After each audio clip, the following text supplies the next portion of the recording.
বন্ধুরা দেখো আজকে কী নিয়ে চলে এসেছি রান্না করতে। হ্যাঁ, কার কার খেতে ভালো লাগে অবশ্যই কমেন্ট করে জানো। এতে হচ্ছে মাছের তেল আছে, একটু মাছের ডিম আছে, একসাথে ভাজা করব, গরম গরম ভাতের সাথে খাবো। তো কিভাবে ভাজাটা করছি চলো চটপট দেখে নাও। ঠিক আছে, খুব তাড়াতাড়ি হয়ে যাবে। তো চলো, আজকের এতে এমনি কিছুই দেবো না, শুধু এমনিই ভাজবো।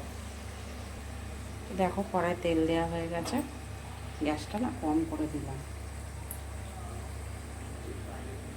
দিয়ে দিচ্ছি। খুবই কিন্তু ফাটবে,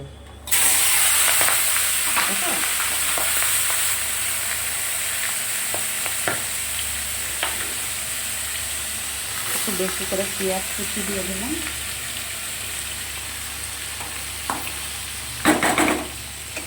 গ্যাসটা একদমই কম করে দিয়ে দিয়েছি। মাছের তেল আর ডিমটাতে এমনি একটু হলুদ আর নুন দিয়েছি সামান্য পরিমাণে, আবার একটু নুন দিয়ে হলুদ দিয়ে দিলাম, একটু নুন দেব।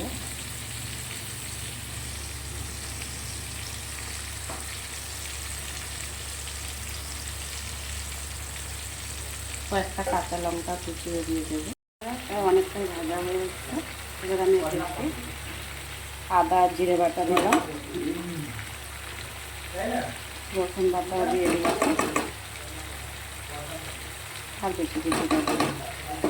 এবার এটা খুব ভালো করে ভেজে নেব।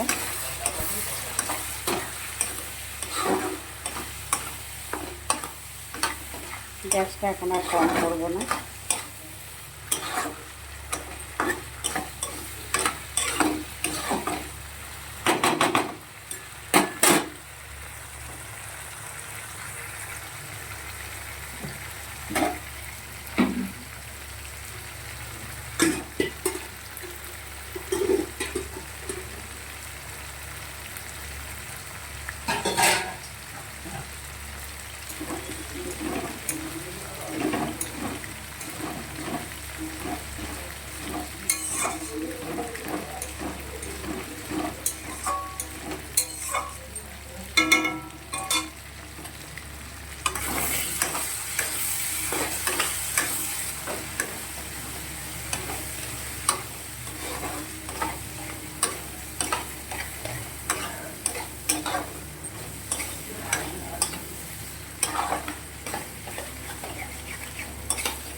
আবার 2 থেকে 3 মিনিট পর ফিরে আসবো।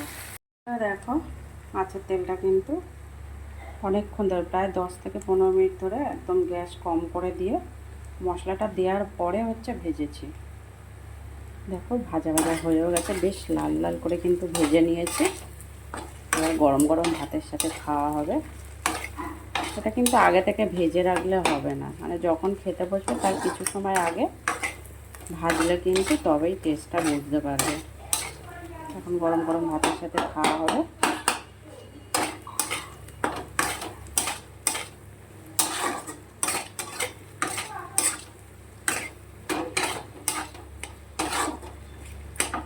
এই যে মাছের তেলটা ভেজেছি, এই যে ভেজে কিন্তু এটা কিন্তু বড়া বানিয়েও মাছের ঝোল, এই বড়ার ঝোল রান্না করেও খাওয়া যায়। ঠিক আছে, এই পদ্ধতিটা একদিন তোমাদের দেখাবো বন্ধুরা।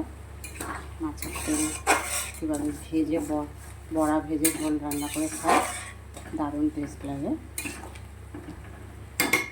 তো চলো, ভিডিওটা আর বেশি বড় করছি না, এখানেই শেষ করব।